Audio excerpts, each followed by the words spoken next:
Ndiyabulisa kuni nonke bafundi, ndiyabulisa kuni nonke egameni lenkosi yam uYesu Kristu. Ndiyabulela kwakhona ukuba sifumane lithuba elihle ebukhonweni bukaThixo. Le nto yobukhona bukaThixo iyanceda kakhulu. Le nto yoba sebukhonweni bakhe iyanceda kakhulu. uThixo ulungile bafundi. Sehlukene kule veki ephelile okanye kweli xesha elidlulileyo sithetha kakhulu ngendima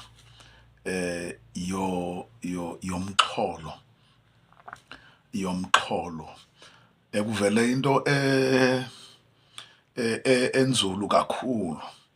Ndithatha uba inzulu ngoba into engabonakali lula okanye engatyhileki lula.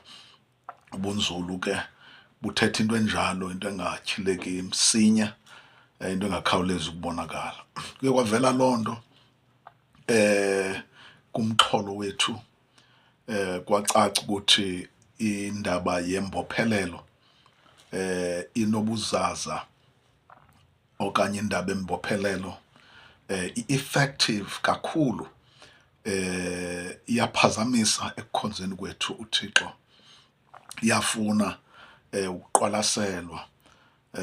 Into eqwalaselwayo yinto engafunekanga udlulise nje imehlo kuyo, funeka ujonge, ubone, uqaphele.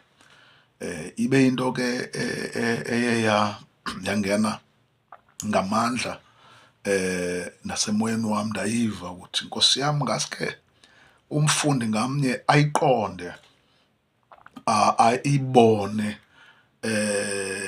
ukufaka engxakini kwale nto yobomi bethu osesidlulile kubo. Le nto yobomi obudlulileyo, nyhani ke xa idlulile uyithatha uba idlulile, kanti kukho izinto ezishiyileyo le life ebomini bethu. Ububomi esidlule kubo bube nezinto obuye bazishiya imark, imark, ubone ukuthi apha ndikrwelekile, apha ndikrwelekile, apha ndigruzukile. Kubekho izinto ezininzi ebomini bethu ezibangele ukuba ubomi bethu ngoku sesimamkele uYesu, kodwa kufuneka ukuba siqaphele ukuba le mikrwelo nale migruzuko, ezi zinto ezenzekileyo ebomini bethu, ezi zinto eziye zaba nobuzaza, zabenza ubomi bethu ukuba bungabi lula, ngoba ukuphila ngaphandle koYesu uphila ubomi obungekho lula, uphila ubomi obunzima ngoba uyaziphilela. Obabomi ke khaxeleke ezintweni, uzibone ngenye imini siyofuna uncedo endaweni xa usiza kobu bomi ngoku sesibuzuzile ngoYesu Kristu, ngokumamkela kwethu. Basakhumbula mfundi, sithetha ngokuqiniseka ngosindiso, ukuba uyavuma ukuba uYesu nguye yedwa umsindisi, ayikho enye into enokusindisa. Kodwa kwababomi ziba khona izinto ucinga uba zingakwazi ukuncedisa ubomi bakho, bobongazi, bobubumfama, bobumfanyekiswa. Le nto iBhayibhile ithethayo ithi ubamfanekilisile abantu ongendawo ingqiqo yabo, ingqiqo yabantu uyimfanekisile. Xa ndifunda kwesi sifundo siza naso esiseko sobuKrestu sembophelelo, ndidibene nento ethetha ngengqiqo, ingqiqo apha kuwe xa uqiqa, zingcinga ezo, ziyakufikela ingcinga, uyaqiqa ngela xesha ufikelwa zezaa ngcinga. Ndiyathanda ukuthi siqale mfundi ukuba sijonge indaba yembophelelo ukuthi sityhile izwi lenkosi, sityhile izwi lenkosi ngoba siyaqhubeka. Ndinomthandazo kwakhona namhlanje ukuthi uThixo angayinceda impilo yakho. Lithapha kuverse 5, phofu masiqale apha kuverse 3, incwadi yesibini yabaseKorinte chapter 10 verse 3. Uverse 3 uthi, kuba noko sihamba sisenyameni, asiphumi mkhosi ngokwenyama. Noko sihamba sisenyameni, sihamba sisenyameni. Lo mzimba ndikuwo inyama mfundi, nalo ukuwo umzimba inyama. Kodwa noko kunjalo lithi izwi lenkosi, siyahamba. Loo nto ithetha ukuthi asimanga, siyaqhubeka.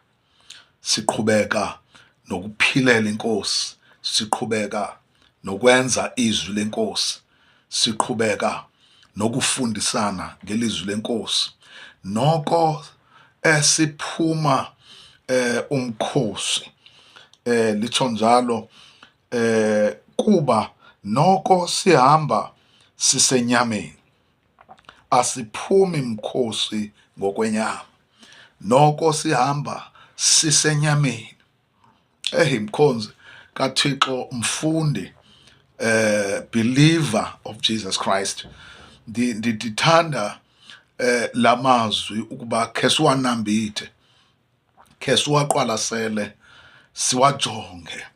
Sisenyameni, sihamba sisenyameni. Into ebangela uba kubekho impikiswano ezininzi ezenza singabanye sithandabuze xa kuvuselelwa indaba zobomi bethu ebesike sabuphila, nemikhuba ebesikhe sazibona siyenza, wrong habits, imikhuba engeyiyo. Ngoba xa uYesu engekho empilweni yakho, uzibhaqa usenza izinto ongafuni uzenza. uPawulos wake wathetha ngaloo nto kwincwadi yabaseRoma, wathi ndibhaqa apha emalungwini am umthetho onditsalela kwisono. Noko mna ngaphakathi kwam entliziyweni apho uYesu ahleli khona, ndingathandi ukwenza okungendawo, okungalunganga, kodwa ndibhaqa apha emalungwini am. Yile nyama sihamba sikuyo, yile nyama sihamba sikuyo inezinto evukelwa zizo, inezinto efuna ukuba xa sikuyo esikholise zona. Ndive mfundi, inyama le ifunayo ayinguwe, unguwe ngu-spiritual life, unguwe ngumntu kamoya. Kodwa kuba sihamba sisenyameni, kuphikiswane ngendaba yohamba sisenyameni. Bathi abanye akukho mntu unothi elapha emhlabeni ohlukane nezinto eziyimikhuba ngokwesisifundo esikuso sokuqhawulwa kwembophelelo. Sithetha ngemikhuba. Umkhuba ngelinye ixesha kuba wenze into erongo, loo nto kuthiwe ngumkhuba, yinto engamkelekanga phakathi kwabantu. Isuka kweli lizwi yonke le nto silifundayo elilapha kwincwadi yabaseKorinte chapter 10 yesibini, incwadi yesibini chapter 10 verse 3. Ilapha le nto indenza ndithetha kuba ndiyayazi ivangeli eli uYesu alishumayelayo, ezwini lakhe silifumana kulo, ivangeli, ngoba ivangeli silifumana ezwini likaThixo. Ivangeli ayondawo yoba abantu kuthiwe badibene kule ndawo kuthiwe yinkonzo yevangeli. Hayi mkhonzi, mandiyilungise mfundi, ivangeli ayondawo yokudibanela, but ivangeli yimpilo, yi-lifestyle, kukuphilela uKristu uYesu, kukuphilela uThixo, kukuphila impilo yokwahlula, impilo yokuba uzazi uba noko uhamba enyameni kodwa awuphumi mkhosi ngokwenyama, awulwi ngokwenyama. Sizayicazulula mfundi,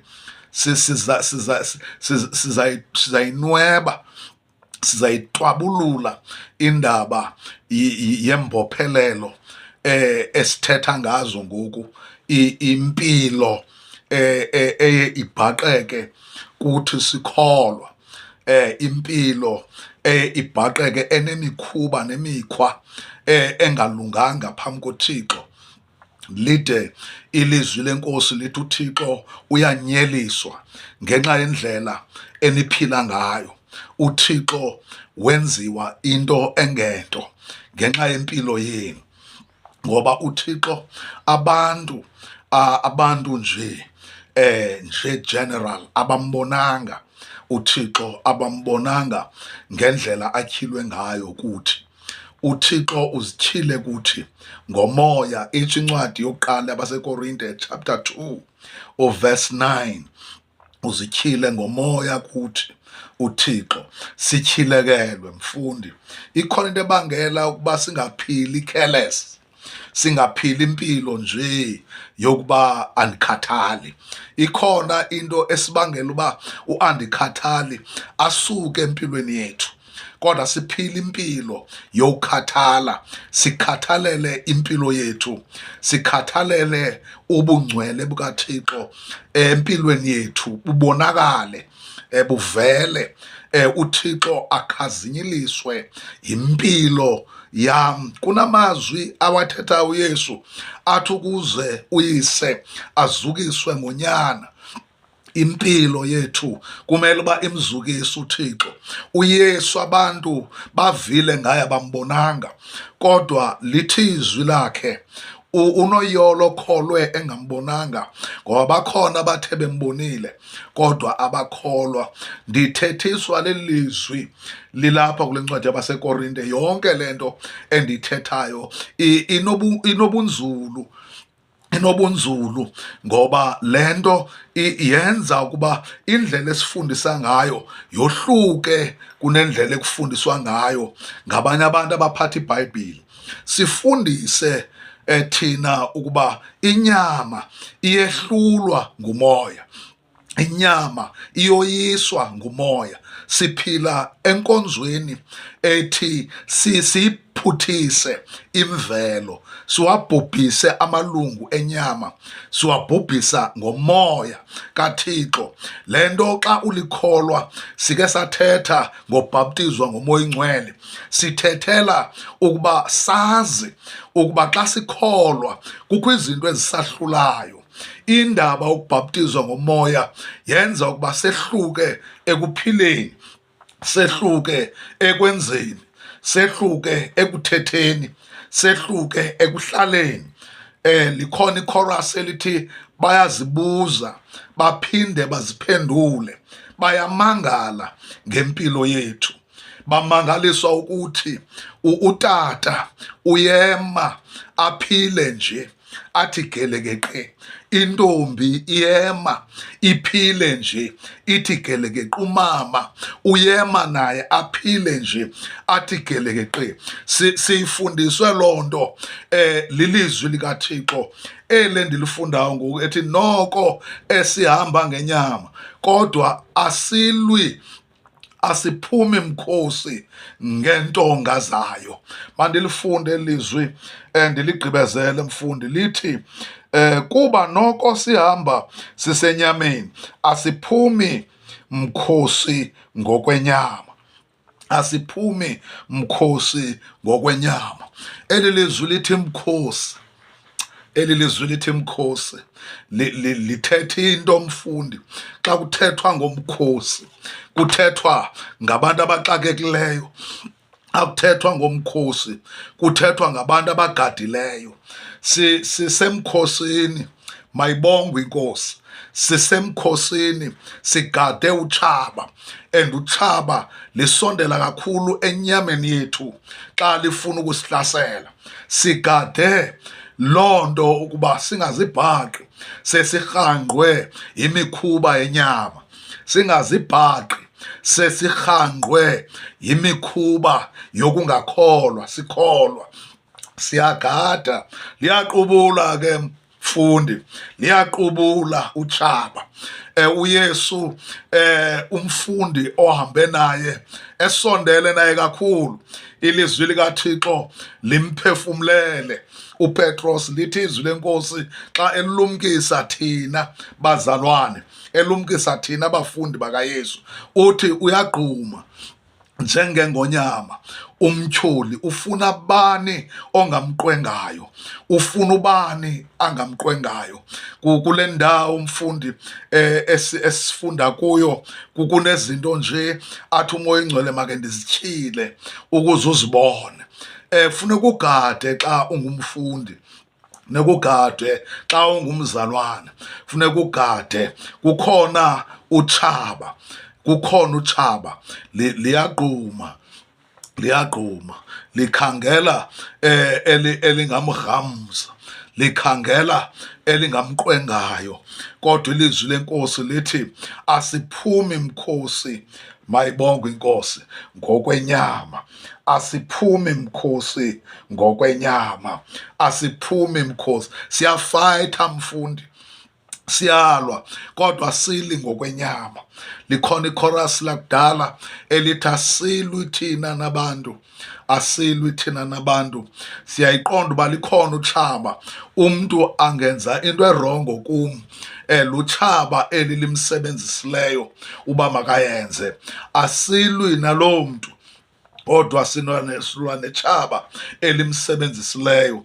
Xa liqhubeka elivesi apha ku4 lithi kuba zona iintonga esiphuma ngazo umkhosi azizezenyama. Sinentonga mfundi siphuma ngazo umkhosi, haleluya, ayizezenyama, ayizezenyama, zintonga kodwa ayizizwe zizikhiwa phaa ehlathini. Ndithetha nathi bantu abazi ilwimi endilithethayo. Ayizontonga ezakhiwa phaa emthini, kodwa zintonga. Lithi ilizwi ayizezenyama. Kuyaliwa mfundi, kuyafundiswa apha uba yazi intonga, yazi intonga, yiphathe intonga, kodwa ingabi yenyama, ngoba uzawuqubisana netshaba. Xa liqubisana nawe kudingeka ukuba ube nentonga, into yokuba nawe uziphindezele otshabeni, nawe uzilwele, ngoba nalo liyeza lihlasele. Lithi ke ngoku asiphumi ngentonga umkhosi ezizezenyama. Lichapha kuvesi 4 lithi kuye uThixo zinamandla okuwisa inqaba, kuye uThixo zinamandla okuwisa inqaba. Ubone ke mfundi, la magama ndimane ndiwachola nalapha ezwini lenkosi, ndamane ndiwacaphula, ndithethe nje into noba inye noba zimbini kuwo. Eli lithi inqaba, eli lithi inqaba, lithi apha ziwisa inqaba. Kukho izinto ezinqabileyo mfundi, kukho izinto ezinqabileyo, kukho izinto ezinqabileyo. Into xa inqabile ke yinto engafumaneki msinya, engafumaneki lula. Siyayazi loo nto. Kuyathethwa ngento ezinqabileyo nakule mihla siphila kuyo, kuthiwe into ethile inqabile. Apha mfundi kuthiwa intonga esilwa ngazo ziwisa inqaba, ziwisa inqaba. Inqaba ke xa usiya phaa emfazweni, xa usiya phaa emfazweni zindawo mfundi apho utshaba lubaleka luyozimela khona. Zindawo apho utshaba libaleka luyozimela khona. Nalapha kuthi mfundi kwesisifundo esifunda ngaso namhlanje sokuqhawula imbophelelo, kukho imbophelelo ezihleli endaweni ezinqabileyo. Imbophelelo ezihleli endaweni ezinqabileyo mfundi, ngenye imini uyibona isithi vumbululo apha le mbophelelo ibisendaweni enqabileyo, akhange uyiqaphele, kodwa iintonga zikamoya ziwisa inqaba. Pha kuverse 5 lithi siwisa ngazo nje amabhongo nayo yonke into ephakamileyo eziphakamisayo ngokuchasa ukwazi uThixo. Siwisa ngazo amabhongo nayo yonke into eziphakamisileyo ngokuchasa uThixo. Enyanisweni mfundi, ndithe ndihleli phambi kwesi sifundo ndisijonga phambi koba ndize apha ndizofundisa, ndabona nyhani ukuthi zikhona izinto eziziphakamisayo. Khona izinto sithi sikwipresence zikaThixo, kuthethwa ngezinto zikaThixo ezimele ukuba sizamkele, kodwa kuvumbuluke apha kuthi imbophelelo ingayamkeli lento ithethwa nguThixo. Yimbophelelo leyo, into eziphakamisayo zinintsi mfundi. Ndike ndibone abantu bamthanda uYesu, abantu bangqina ngaye, kodwa xa kufikelela kwiinto zombophelelo ubone ukuthi noko emthanda nje uYesu, kodwa usabophelelekile endaweni ethile.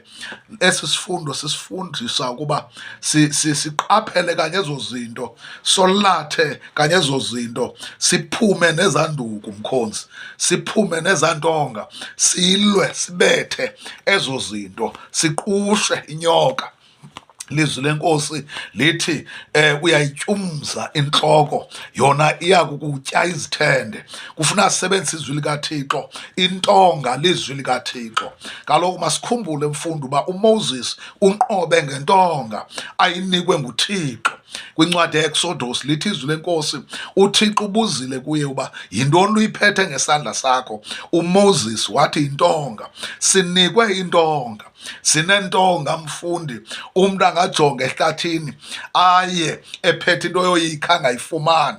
Zinqabile mfundi, zinikwa abakholwayo, bazinikwa nguThixo. Inqabile le nto endithetha ngayo, kodwa uThixo usixhobisile, uThixo usinike intonga zoba sikwazi ukuliqusha utshaba silibethe. Isenintsi mfundi into esizayibona apha kwesi sifundo esi ndipha emxholweni mfundi, othi umKrestu usenoba nazo imbophelelo. UmKrestu usenoba nazo. Sihlupheke ebandleni namhlanje ngoba sinazo intonga. Iintonga esilwa ngazo zezenyama. Inintsi into endinoyithetha apha. Enye ayikho mnandi ngebandla likaThixo. Ibandla lenziwe laba buthakathaka. Ubuthakathaka ke kutsho into engakwazi uzimela, njengomntu okhule ngexesha bekusafuywa ngelo xesha bendikhula ngalo, ndibone bekubakho apha ezigusheni, ngoba ilizwi lenkosi lithi sifana negusha. Uthi uYesu kuPetros xa embiza ethi asabele, athi yebo Nkosi. Uthi yondla izimvu zam. Sizizimvu zikaThixo mfundi. Izimvu zikaThixo ke zinomalusi. Ubone xa zifumana ngokuzivelisa laa nto kukuthiwa ziyazala, zivelise, ngoba zigushe ezizalayo. Umalusi yena uyazilusa azijonge zingatyiwa zizilwanyana zasendle, kodwa zona ngexesha lazo ikhona isizini apho zivelisa khona ezinye iigusha. ukuqaphele ke njengomuntu oqapheleyo ufike ezinye amatakane wazo okanye igushana ezisanda kuzalwa azikwazi uzimela, bekufuneka ke sihambe njengabantu bolusayo baye phaya apho zikhoyo igusha eqampini ekuthiwa zikampa ezo, amadlelo ngesixhosa esiphuhlileyo. Siye emadlelweni sifike loo matakane kufuneka uba siwaphathe ngokwethu size nawo ekhaya, ngoba uba esiyenzanga loo nto kuzawufika mhlawumbi noba ngudyakalashe, kufike noba mhlawumbi yinje esitowuti ifike ilitye elo takane. And ke bezibonakala xa ifumene itakane igusha, kubuzwe ukuthi uba likho eli takane liphi, hamba nolufuna. Nkosi yam, umalusi unexanduva.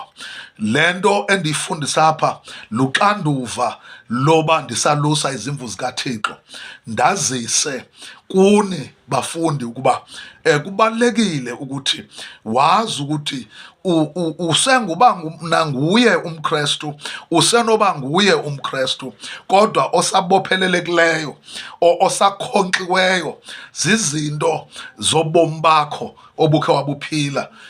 Kodwa lithi sinentonga esilwa ngazo, sinentonga esilwa ngazo. Ndiyalithanda eli lizwi elokugqibela, sizalifunda ilizwi apha kwincwadi lithi eli siwisa ngazo amabhongo nento ezisiphakamisayo, ezisiphakamisela uThixo, izinto eziziphakamisela uThixo, izinto ezingafuni umthobela uThixo. Ezo zinto, loo mabhongo siyawawisa, ezo nqaba, ezazinto mfundi zoba nyani ke amagama alapha esiXhoseni nezinto azivezayo. Ibhongo yinto iqhayisa ngayo, ibhongo yinto oqhayisa ngayo. Kusekhona ukuqhayisa kubazalwane, kusekhona ukuqhayisa empilweni yakho ubukade uyiphila, ibikho laa nto oqhayisa ngento nazo. Qhayise uThixo usisusa kwabo bomi asinike uqhayisa ngaye. Lithi apha mkhonzi, kuba kaloku xa lo lithi apha kuvesi 5, esiphuma ngazo umkhosi azizezenyama, kuye uThixo zinamandla ukuwisa iinqaba. Uvesi 5 uthi siwisa ngazo nje amabhongo nayo yonke into ephakamileyo, eziphakamisayo ngokuchasa ukwazi uThixo. Amazwi anzulu kakhulu alapha. Yonke into eziphakamisayo nento eziphakamisayo, yonke into ephakamileyo nento eziphakamisayo zizinto efuna sizijonge ezimfundi. Ndiyagqibezela namhlanje, zizinto efuna sizijonge ezi kakhulu. Zezinto iBhayibhile lithi impungutyana ezincinci ziyawonakalisa umyezo. Ezinto ziziphakamisayo, uyibone liziphakamisa, libekwe izwi lenkosi phambi kwakho, nantsi le nto iziphakamisa, ifuna ukuba ingalithobeli ilizwi lenkosi. Le nto endiyifundisayo apha, ndifundisa into yokuba xa ungumntwana kaThixo uphila impilo yokuzithoba, uphila impilo yokuthobeka. Chapter 6 incwadi yabase-Efese verse 12, ilizwi lenkosi lithi apha kuverse 12, ngokuba umzamo wethu asingokuzamana ngegazi nenyama, ngokuzamana nazo izilawuli, nawo amagunya, nazo iziphathamandla, nazo iziphatha hlabathi zobumnyama balo eliphakade, nayo imikhosi yomoya abakhohlakeleyo kwezasemazulwini indawo. Sizawubuya mfundi sigqibezele, sizawubuya mfundi siqhubekeke, kodwa apha lithi asilwi nenyama negazi, kodwa ikhona imimoya echaseneyo ichasene nezinto zikaThixo, imimoya yeziphathamandla zobumnyama. Yiloo nto mfundi, xa ndivala ndifuna ukuthi kuwe, qaphela ukuba uphile impilo yokuba ngumntu othandazayo, yokuba ngumfundi othanda. Ukuze uzibone ezi zinto kakuhle, funeka ube ngumntu othandazayo.